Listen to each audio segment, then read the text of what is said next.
Wonderful. So let's get to the discussion we have, and just to frame this, and building on what Vaishali was saying, um, we sit through a lot of these discussions, and through this particular conference, you would have heard multiple discussions, various issues. So even before the panel is over, um, what is the what is the takeaway? Why are you even in this room? You're all important people and you all have precious time. Why are you in this room? And I would submit to you that one of the reasons you're here is because you're interested in the issue. And perhaps the interest is emanating from the crisis that we are facing.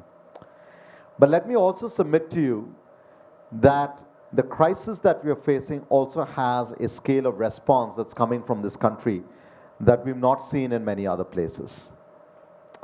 So let me just put forward three themes, and then I'll turn to the panelists and quiz them about it because they are working in different aspects related to them.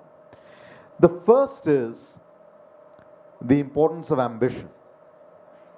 In 2010, when I set up CEW, I was a diaspora member of India back then, an academic in Princeton. I came back, set up CEW. At that time, India had less than 20 megawatts of solar. Our national mission was beginning in that year. The analysis that CEW did helped to establish the benchmark tariffs for the reverse auctions. And since then, the ambition has jumped to 500,000 megawatts of non-fossil electricity capacity by 2030 and net zero by 2070. And we can get into different elements of that ambition later. The second thing I want to submit to you is action. So it wasn't just the ambition that was set out in 2010, upgraded in 2014, upgraded in 2019, upgraded in 2021. It's also in this period we went from less than 20 megawatts of solar to over 182,000 megawatts of non-fossil electricity capacity already. A reduction of nearly 33% in our emissions intensity of GDP already. The world's second largest green hydrogen mission after the United States already. So we've got to recognize the ambition, and we have to recognize the action. And then the big question arises, how do we get acceleration? How do we go from this disruption that we've seen over the past decade and a half to doing that even faster over the next 5 decades?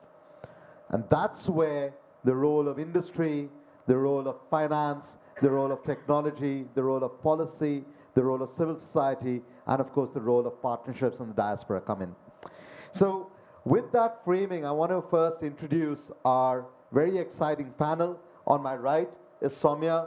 She is a co-founder of KETHI and also the Chief Programs Officer.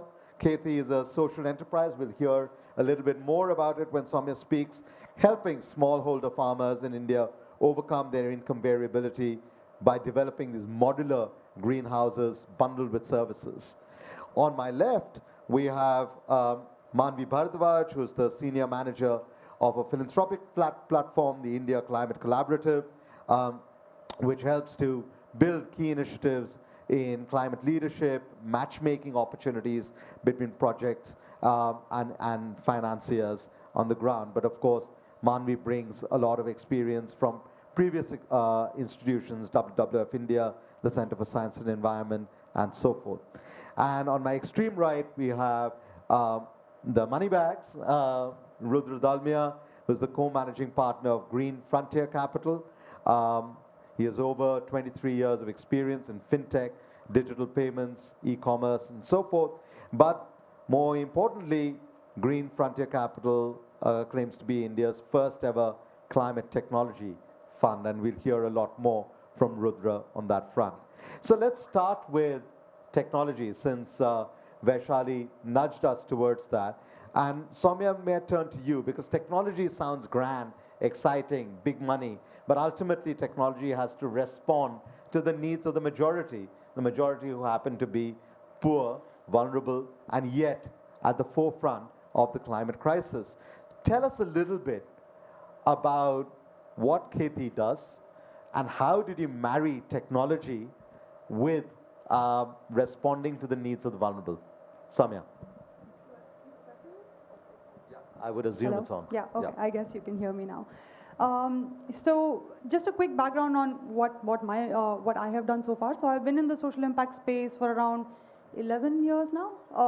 And through that, I've worked with a lot of people in rural areas. So we worked with farmers. Currently, we work with farmers. In my previous organization where I worked in vocational training, we worked with kids of farmers.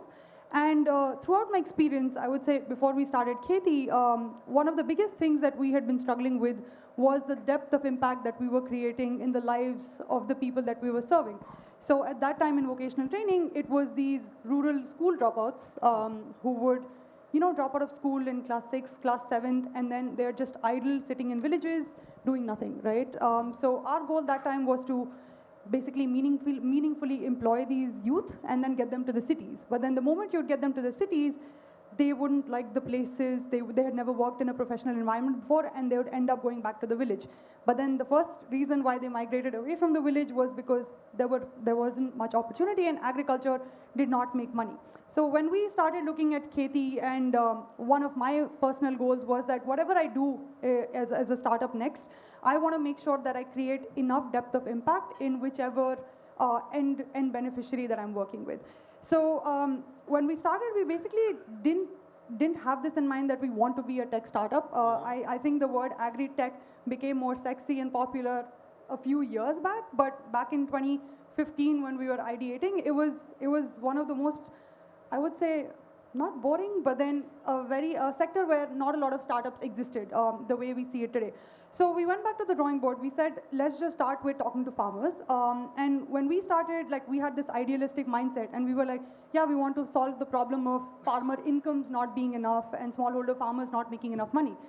But then when we started talking to over 1,000 farmers across India, what we realized is they weren't using the word, but they were talking about climate change again and again and again. And when we started zeroing in on the problem, that it was different aspects of climate change that was affecting their livelihoods, we said we need to first start looking at different solutions that can help smallholder farmers adapt to what was happening around them, even though they couldn't put a name to that. So that's how we started looking at different solutions. It wasn't really technology. We said we'll do whatever it takes, right? Is it policy? Is it financing? What is needed? And then we came to know that the one place where we saw a big gap was no technology, like hardware technology existed out there that helps a smallholder farmer adapt to climate change. So that's how we created this greenhouse, which is a physical house for your plants. That's the easiest way to explain it.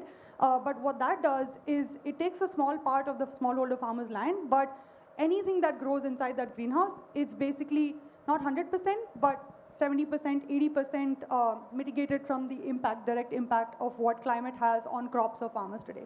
So that's how we started with that physical product. And then we said, for us to scale it up, we need services to offer to the farmers. And then the whole idea around how do we involve technology, is it through sensors, is it through drip irrigation, is it through an app for farmers to use the greenhouse well, those ideas started coming in. But it wasn't like from day one that we were like, oh yeah, we know exactly technology is the thing to go.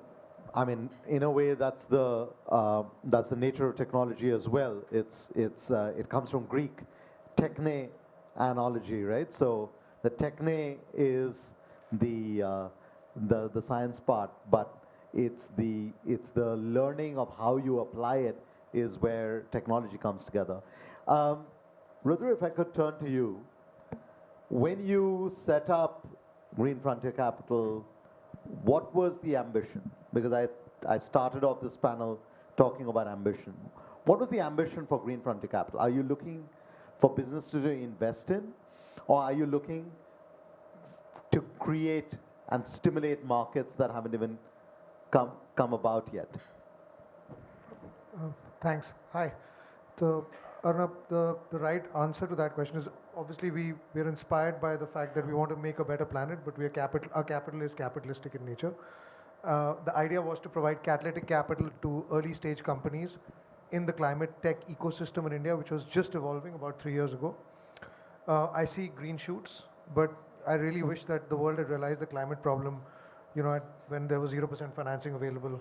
And now, I see a big challenge ahead for, 0 to 1 capital is still available. 1 to 10 is going to be a huge challenge because, of the war, the fact that, treasury is at 4.5%, and add to it India hedging costs at, you're sitting at 9% risk-free in India.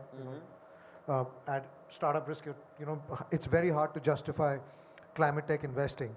We've taken this plunge. All our companies, we were fortunate enough to pick, all our companies are leaders in their space. We started out in the most obvious EV sort of space that was getting formed at the time, because there was direct strategic capital available to give exits, in the form of manufacturers or financing companies.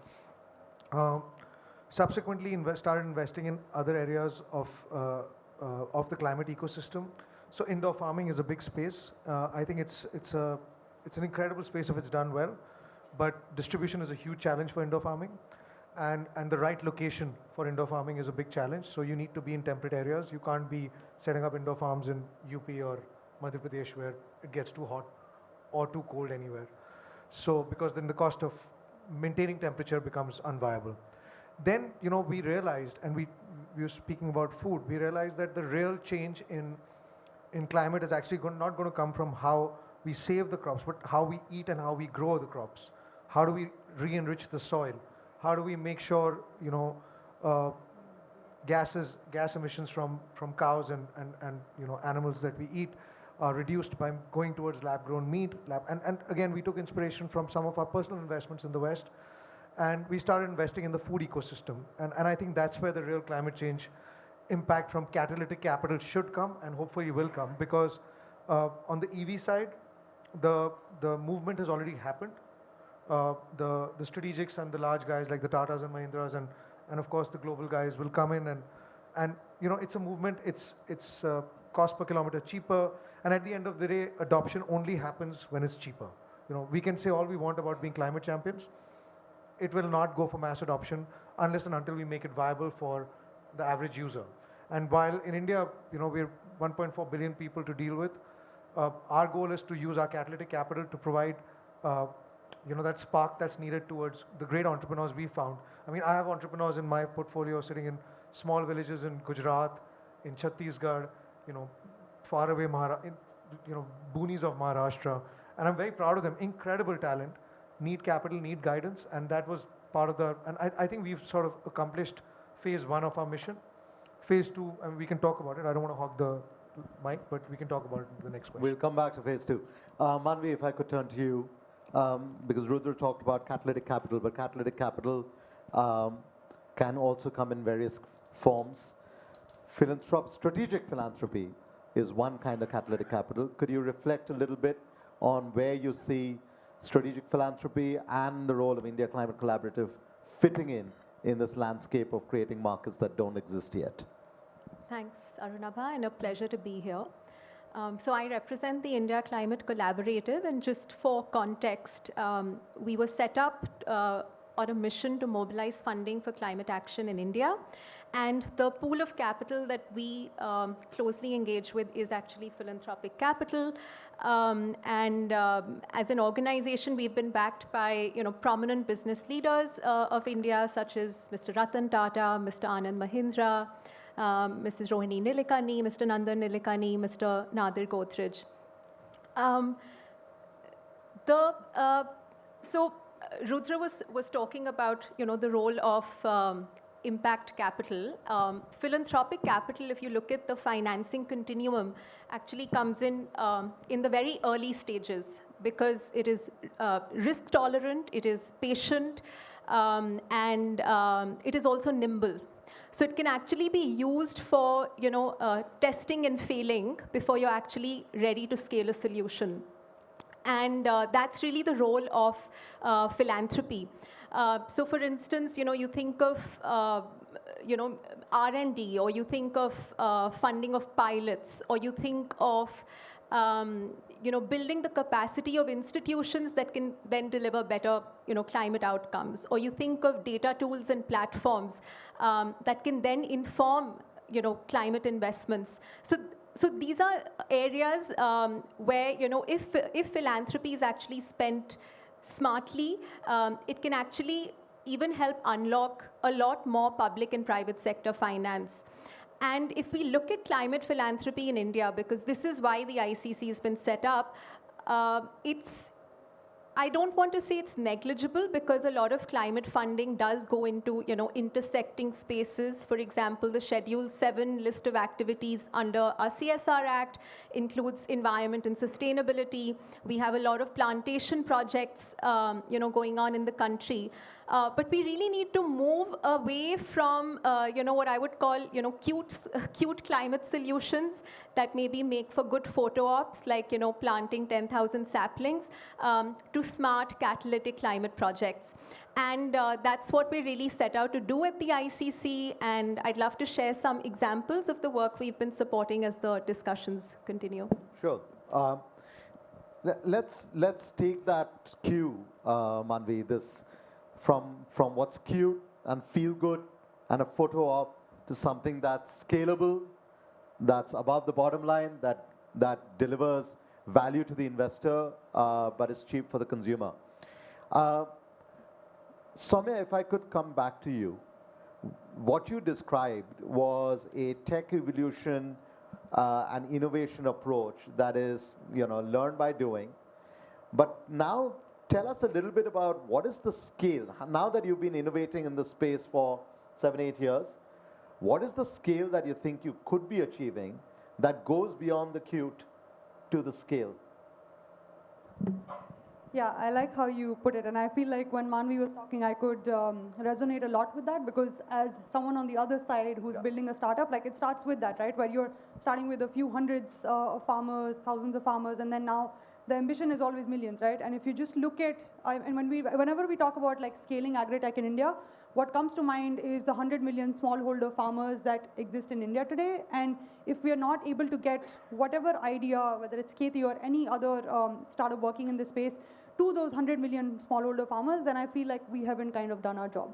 So for us, the goal is that, just personally for Kheti, it's how do we get to 100,000 farmers in the next 5 years, and then how do we at least get to 1 million in the next, I would say, 10 years or so. But like we've all been discussing, the power of collaboration, right? It's just such a big scale that not one company can do this alone. So while our ambition is to get to that, what we need is people like the Climate Collaborative, people in this room to get us to really test out that model, right? And the only, you talked a bit about viability, Rudra. So the only way that we will see mainstream capital and mainstream industries coming and working with smallholder farmers, it'll only happen when these models become viable, right? So if you look at agriculture today, if you look at tractors, drip irrigation, they've all scaled up through government subsidies. But then there are the John Deeres of the world, the Mahindras of the world that are operating in that space, and I don't think anybody's doing philanthropy there, right? Apart from CSR. So the goal is that for these 100 million smallholder farmers, can we create enough models that are viable, that are self-sustaining, that also make money?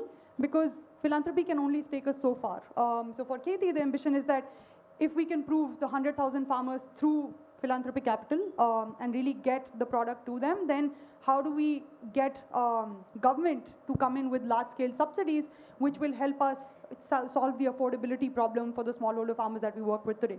Because we can keep removing features of the greenhouse, but at the end of it, you need a bare minimum, like viable product, and affordability can come through philanthropy, but then I feel at such a large scale of like 100 million farmers, there's no way that we can go ahead without large-scale subsidies.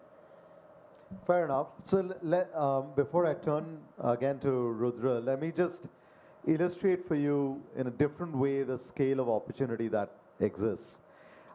We at CEW estimate that using distributed renewables for on-farm and non-farm income-generating activities in rural India is a $50 billion opportunity. Billion with a B. In order to test that proposition out, we created a small fund ourselves and collaborated with the country's largest social enterprise incubator, Will Grow. And we evaluated over 100 startups, selected 6 in our original portfolio, now supporting 15 with both financial support and technical support, marketing support, business development support, to help them scale the commercial value of death. We already see in just this program called Powering Livelihoods that we've been running, in just 2 years, over 11,000 technology deployments, 17,000 livelihoods, micro-entrepreneurs created, 72% are women. Based on the back of this experience and others, Government of India has come out with the first draft policy of its kind in the world on distributed renewables for livelihoods. And this is now part of the official agenda of the Energy Transitions Working Group of the G20. Just gives you a sense from this so-called fortune at the bottom of the pyramid, you can actually start investing and getting to a scale that attracts the attention of policymakers at the state level and at the central level. Now we are collaborating with the 2 largest rural livelihood missions in the state, the one in Bihar and the one in UP, and that it can get international traction through a platform such as the G20. So back to you, Rudra. The kinds of market segments you were beginning to describe, ag, EVs, not just ag, but kind of on the food side of ag in the sense of what the consumer eats. These are in the technology learning curve, still less mature than vanilla renewables. But when I started CW, vanilla renewables were much less mature. So you need different types of capital to make these technologies mature enough that others come in. So tell me a little bit, who else or what other colors of capital do you need to blend in order to drive that acceleration towards sustainability faster and give you, less sleepless nights with regards to the risk that you are taking? Great question. I think it's the biggest challenge for the climate ecosystem is, the whole. If you look at the U.S. in the 50s and 60s and post World War II, it was built on government capital. We have to reimagine infrastructure as it was built in the West in the post World War II. We are at war with nature. We have to fix it, and that means only the government, and only the governments can come. And with the way the war is right now, and the way the global financial crisis is, I don't see Western countries coming up with capital. Maybe hopefully Japan will and Korea will cooperate with us, and maybe some of the Nordics. But the rest of them, I see very little appetite for investing in change for good. There is appetite for investing in AI. There is appetite for investing in companies like Renew. Of course, these are mature companies with defined risk. But I think the big challenge for climate tech in India is going to come, and I think the government of India is making the right initiatives. It's a complex web that the founders and the farmers have to sort of navigate, but it's there. And what we want to do with some of our philanthropic side is actually help make that easier with communication, make access to capital. SIDBI is doing great work.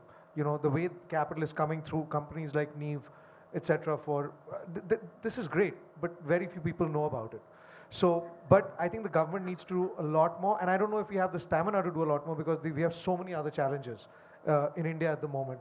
So, I'm cynically positive because I'm profiting while I'm doing this. But I think if we really want to see revolution, it has to come from the government. The way bridges and roads were built in the U.S., that's the same way we need to build, catalytic change in climate, and not just in EVs. That's the easiest thing. It's already profitable to do it. The cost of ownership is cheaper. But really, how we lay roads, green cement, green steel, coming up with the right incentives for that. How do we measure impact? How do we get rewarded for the impact we make? The world hasn't come up with a carbon, measuring yardstick yet. We still don't have a tradable system for rewarding countries or companies for doing good. So unless and until somebody comes up with either the Californian or the European way of measuring this, which is again full of loopholes, it's very, very. I mean, I hope that the government of India leads the way in this. We can't wait for England or the US to come up with a framework. We have to come out with our own. We have to launch our own carbon credits, and we have to find a buyer for them. For those of you who are not aware, India is now in the process of developing its own carbon market. Since 2012, we've had an energy efficiency trading market called the PAT scheme, but now India is designing a carbon market for emissions reduction. When that comes about, the point that Rudra is making, because it's not just the creation of what are called regulated or compliance markets, rather than just the voluntary markets in which Indian industry has been playing for a long time. But once you design a well-functioning compliance market, you have the potential of, to use the space metaphor again, docking into other compliance markets, whether in the EU or in the Northeast United States and elsewhere. Manvi, you were beginning to refer to some of those on-ground projects, because again, a well-functioning carbon market should be able to funnel finance into lots of small projects. But right now, tell us how philanthropic capital has been catalyzing some of those small projects. Yeah, thanks for that question, because I was feeling the conversation was becoming a little too tech and capital heavy.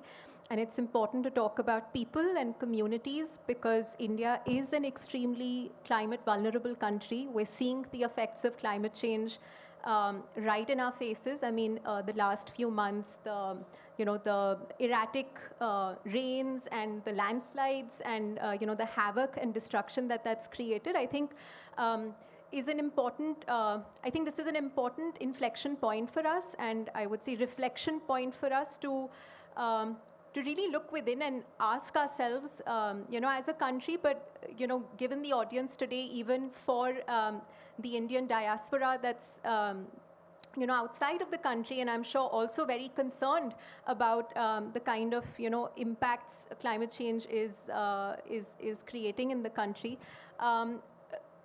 I think it's important to look at, hence it's important to look at climate not just through, that tunnel focus of reducing emissions, which is important, but we also need to think about building resilience of communities. We need to think about adaptation. We need to think about loss and damage as well, which is, the impact that we're going to experience even in spite of our best efforts. There will be loss of lives, there will be damage to infrastructure and so on.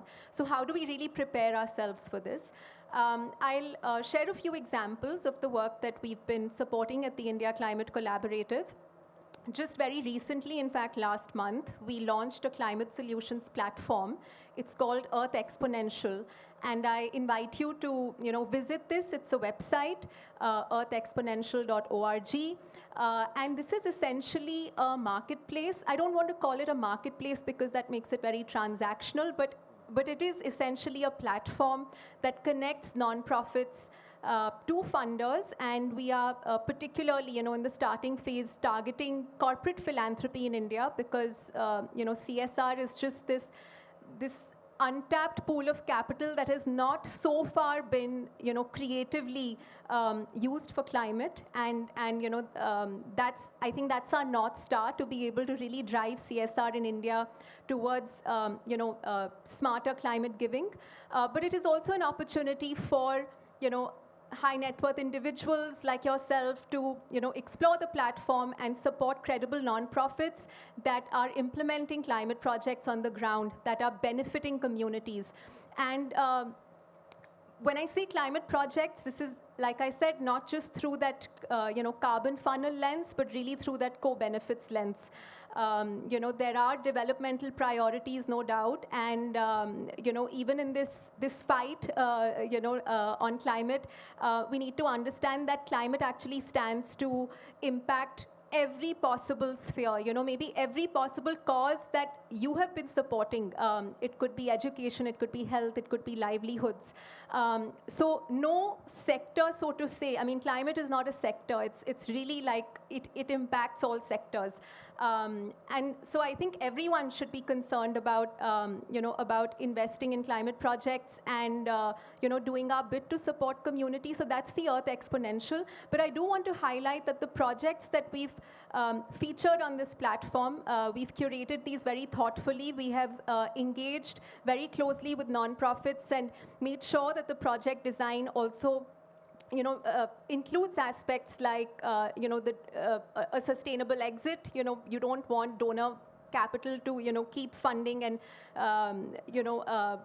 that's not really your, it's not going to lead to scale. So projects need to be designed for scale. They need to be designed for continuity beyond the project period.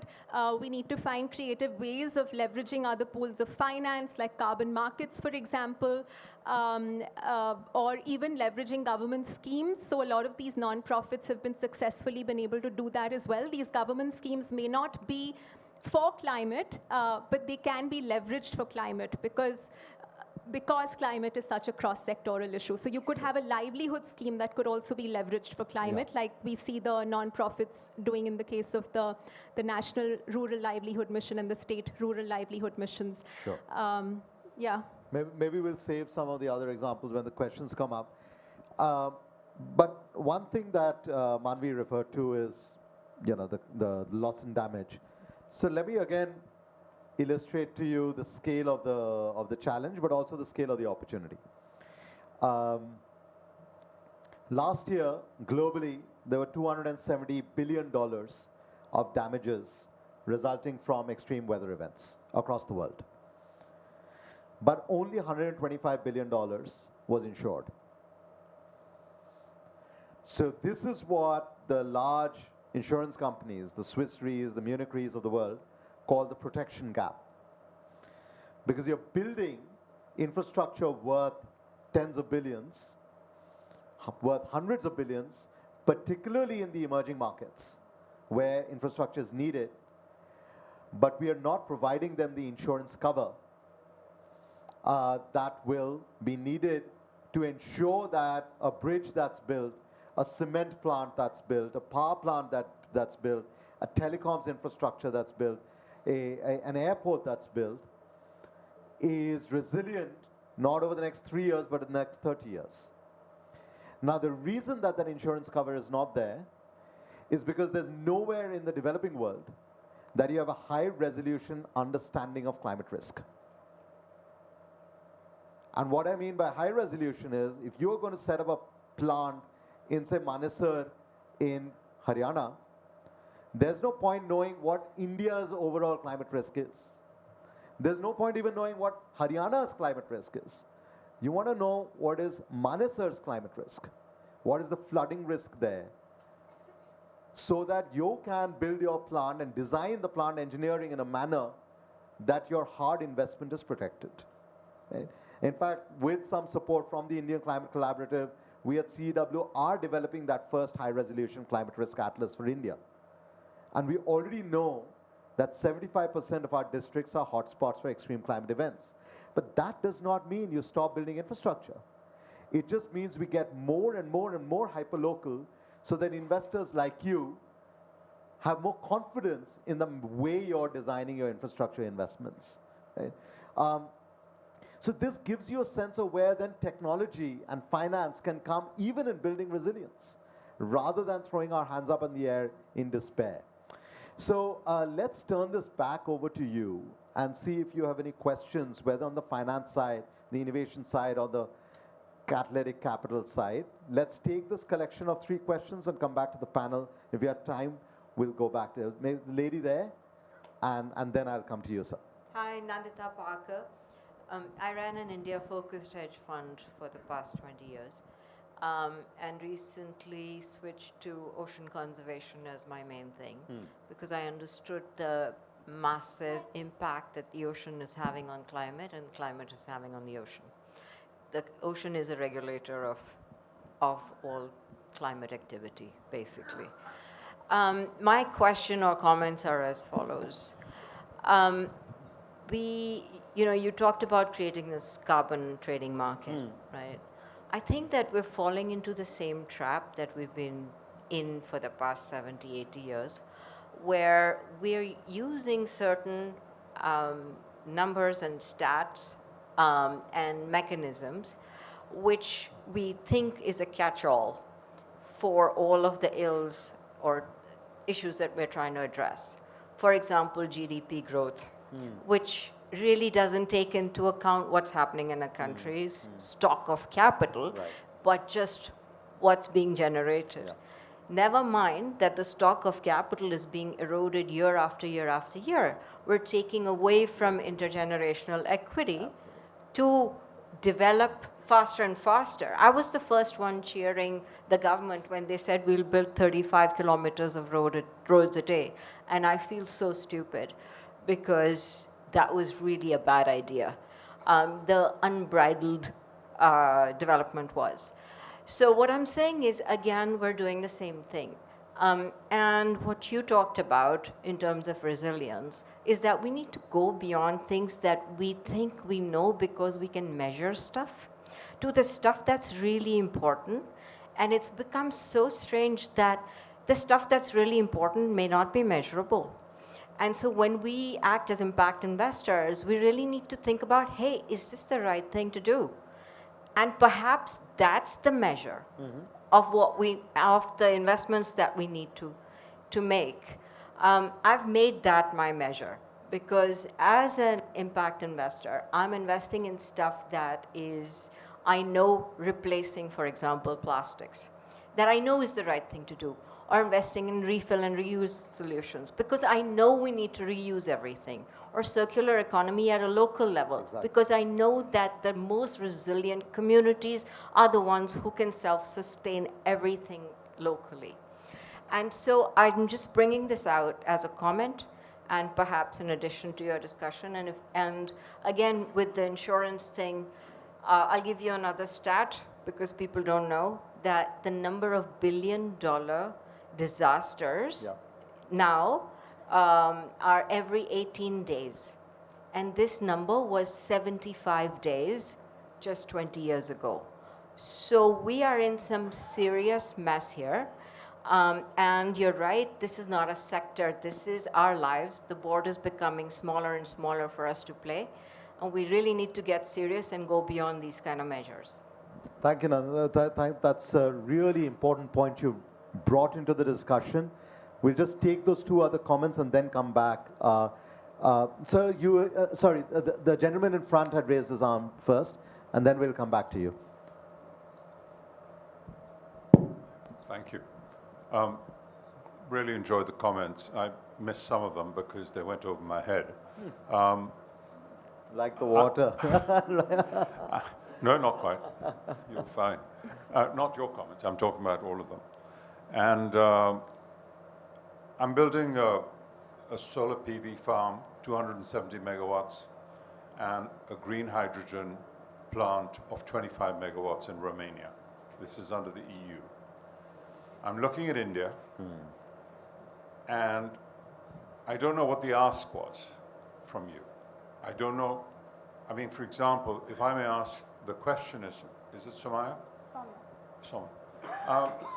If I'm a farmer with the average holding is 3 acres, what do you come to tell me to make my life better? Okay. So, you had a question. Okay. Sorry about the statistics. Sorry, one second. Sir, could you introduce yourself? Yeah. My name is Dinesh Thamija. Mr. Dinesh Thamija. Rudy knows me very well. Okay. And I was in the philanthropic 100 of Indiaspora last year. Brilliant. Thank you. Hi, I'm Amit Mehta. I've come from Brisbane, Australia, and I'm a corporate financier. So what I see even in Australia is, the way houses are constructed. And construction is, I think, 11% of India's GDP, some figure like this, that was recently mentioned. And you're very right, I agree with what you're saying about these numbers. But what I see is the way houses are constructed or the way cities are planned. Now, if you think about the construction of a house, and you mentioned green cement, but how do they retain heat? How do they retain, being cool when it's very hot? these aren't that difficult things to do. We are already constructing, we are already making. How do we get a change in this way? And Mr. Modi talked about 100 smart cities some time ago, and really we haven't seen that much of progress on that. So in terms of influencing this and making awareness that, in Australia everything is constructed with plasterboard. The house lasts 30 years, you chuck it out. I mean, it all goes into landfill. Yeah. It's a disaster, absolute disaster. So when you come to India, so this is everywhere, and I just wondered, what can we actually do in this space, which is roti, kapda, makan. Everybody needs a house. So I think these three questions, beyond just the specifics of your questions, you've raised very fundamental points. Your point about stock versus flow. What is it that we are measuring, right? Your point about what are we asking for and who are we? And in your case, the nature of the infrastructure that we are building, right? So let's go back to the panel. I have some thoughts, but let's go back to the panel and see if you want to take, they were not directed to anybody, but if you want to take any one of those three themes or all, please. Ruth. can I just say one other thing? The thing that I'm actually working on with banks in Australia is all about transition plans, right? So all the big, it's Yes. an oligopoly there. So there are 4 big banks, they fund Yes. 80% of everything. And they are all looking at transition plans for every business. How are you going to move from A to B, Yeah. right? And in construction, how are we going to move? That's Sure. basically. So I'll answer your question first. As somebody who's run a hedge fund, you know how money makes the world go round, and if we don't measure, you can't raise. You're absolutely right.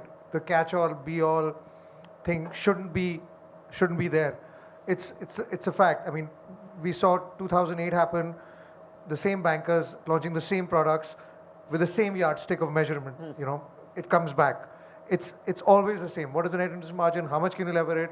How much can you put a wrapper around it? What can you sell it at? And boom, everybody's making $1 million bonuses, selling the same garbage that brought the world down. Then bring the world down again. If we want to attract capital from the same guys, we have to speak the lingo and we have to bring it down to one common denominator.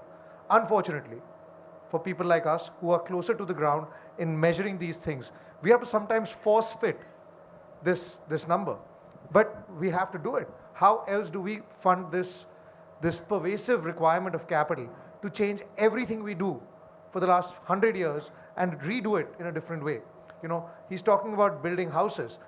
I mean, Australia is a rich country. They're still doing it the old way. Everybody's still looking for that bridge to green. We call ourselves green frontier capital. How do we get to the green frontier? How do we do things better? In the production possibility curve, that's the nature of our business. We want to push that. How do we build the new economy? How do we scale it? Scaling is going to be the biggest challenge. There's amazing ideas in India, from hers to some of them that they funded. The only thing that I can say is all the people who got rich in the 0% regime, interest regime, should be giving money back like you are, right? And because the governments are going to be broke funding education, cleaning, sanitation. And people like us have to provide that layer of intellect and say, guys, and this is the green way to do this. Because you're still building, and we are fortunate that we are building. We went straight from wireline to wireless, from 5% or 10% penetration to 100% in wireless. We'll have the same opportunity in India to do that in the green way. And we hope that we're able to capitalize on it with, people like yourselves funding it. But don't judge the messenger, We're still raising capital from the same guys who funded your hedge fund back then. So support us with this. Soumya, what's the ask from the farmer? Yeah, so I And would what's say, the ask from you to them? yeah, I want to talk about both. So from the farmer's perspective, I mean, if you're a smallholder farmer owning 5 acres average land in this country, the main thing is what next? I mean, we have been using these traditional ways of farming, open to any climate thing that comes up, whether it's floods, whether it's storms, all of those are impacting us. So it's basically like, what do I do next and how do I protect my land? Yeah, sorry, yeah, of course. So that's the main goal. So for us as Kheti, the idea is to provide a portfolio of products to a smallholder farmer. It can't just be one thing. I can't go to the farmer and say, hey, 100% of your farm should become a greenhouse, right? Because the greenhouse can only protect one part of it. But then if there is a drought, the greenhouse can't do anything about that, right? So it's how do you make sure that there is a holistic but a diversified portfolio of innovations and technologies that a smallholder farmer can have access to, which, yeah. So greenhouses is what we do. It's basically a protected farming structure where you can grow crops in off-season. You can use 2% of the water compared to what you use in open farming. That's one. Drip irrigation is another one. It helps farmers conserve water. There are sensors that they can use to just be smarter about irrigation. So there are just all of these investments that they can do. Can I add one? Yeah, sure. Take an acre or have a consortium of, let's say, 50 farmers with Right. 5, and take a bit of that land and put solar panels on it. Yeah, And you can do agri-PV, Yeah. right. which means 3 meters high, Yeah, and you get cash crops like chilies, tomatoes, Yeah. which you wouldn't get without the shade. Correct. yeah. Yeah, It's very hard All to right. get farmers to collaborate. Yeah. You know, it's very hard. But Even Sure. so, one guy will Yeah. be very happy to do it in a small I know, farm. I know. Like one of our portfolio companies is a company called NutriFresh. We have 30 acres indoor, and done exactly what you just said.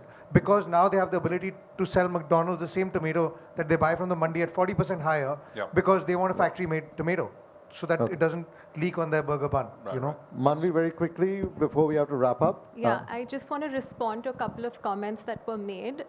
I think the points you raised were extremely valid and reminded me of, I think, what Einstein said about you can't use the same thinking to solve, to find a solution because I'm forgetting what it was.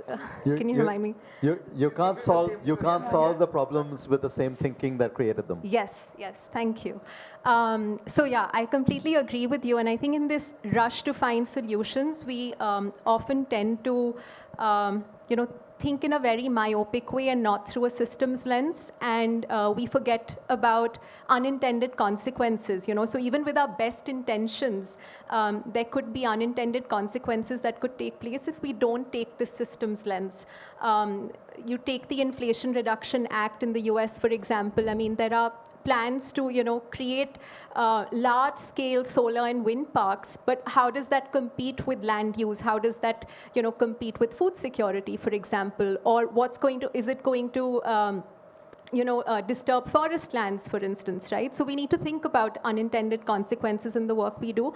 And I think on a more philosophical note, and I wouldn't say this is only like talk for philosophy, but actually I think it's important to also apply philosophy in the work we do, is for us to really reflect on our value system, as humanity, but also in our respective roles. We need to think about equity, we need to think about fairness in this transition, towards a green future. We can't leave out the most marginalized, for example, so we need to think about them. We also need to think about nature, because nature is essentially our life support system.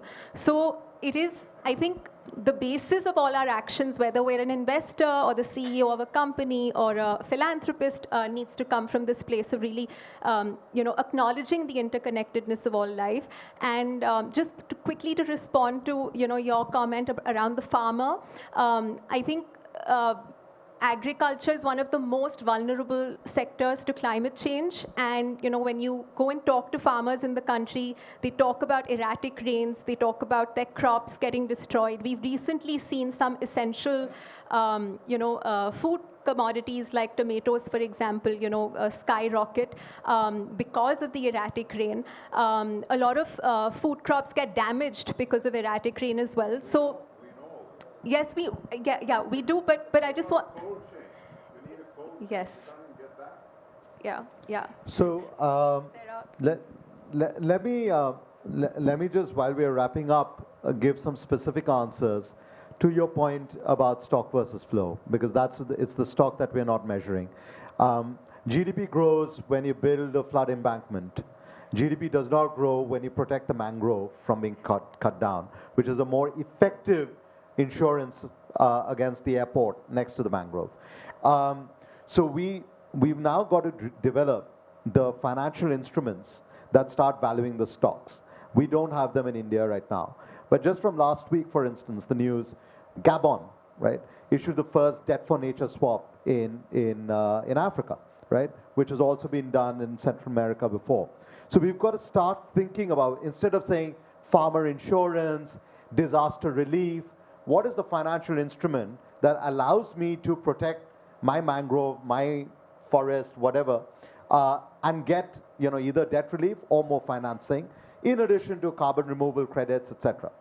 To your point about housing and cooling, India is the first country in the world that has come out with a cooling action plan. My organization has been one of the institutions that has written it up. One of the things we've done is go beyond the active cooling, the refrigerants. We're already looking at the phase down of the refrigerants that are polluting, to looking at natural refrigerants, low global warming potential refrigerants, but also what is called passive cooling. So building design, etc., becomes very important. Now this is where, taking a cue from what Rudra said, it's not just the government's role in subsidizing. It's actually the biggest role of the government is procurement. If you're going to build 100 million cheap homes, and you just say those homes are going to use green steel and green cement, that's all the businesses need. That scale of market from a single consumer, you're not going to get anywhere else. That's what is, so those kinds of nudges are needed in building materials, energy efficiency, cooling systems, etc. Even as we sell 100 million ACs over the next 2 decades. It's the fastest cooling demand in the world. And to your question, this is why I was referring to the so-called fortune at the bottom of the pyramid. Let me give another example to what you gave, the agro photovoltaic. Using solar to do hydroponics to grow green fodder for our cattle that are otherwise eating plastic fodder is a $2 billion market in India. So when you start looking at these market segments and start supporting these enterprises in that blend of catalytic capital, as well as venture capital, as well as de-risking, and then you start scaling, Andhra Pradesh alone has 800,000 farmers practicing natural farming, the largest experiment in natural farming in the world. These are all smallholder farmers, less than an acre. So there are ways to blend government, industry, capital, and networks on the ground to achieve the scale that India is seeking. But thanks for many of the questions, the comments. Thanks to the panelists, Rudra, Soumya, Manvi, all power to you. And if I may just make a plug, last month I wrote, Can India Become a Green Superpower in Foreign Affairs? Please have a read, and you'll get a sense of the scale that we are aiming for, but also the actions we've undertaken. Thank you very much.